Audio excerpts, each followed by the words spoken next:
Hello guys, welcome back to my YouTube channel Microsoft Office Learning. In this video, we will learn how to change direction of the text with the help of shortcut keys. So stay tuned and watch till the end. For example, I have two columns and first column is name, second column is with total sale. I want to change the direction of these text into five different direction.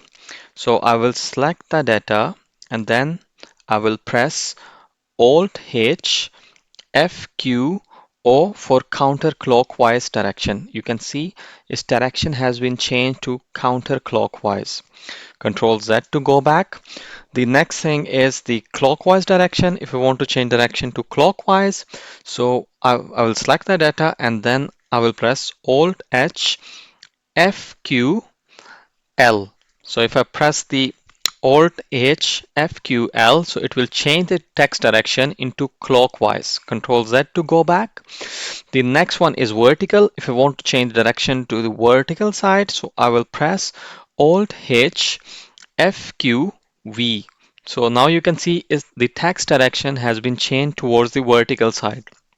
Control Z to go back. The next one is rotate text up. So I will press Alt H F Q U. So now you can see its direction has been changed. It's rotated the text towards the upper side. Control Z to go back. The last one is rotate text down. If I want to rotate the text and the direction should be toward the downside, I will press Alt H FQD. So you can see it rotated the text, but direction is towards the downside. Control Z to go back. So this is how you can use the shortcut keys to change the direction of these texts into these five different directions. Hit the like button if you like this video and make sure to subscribe my channel.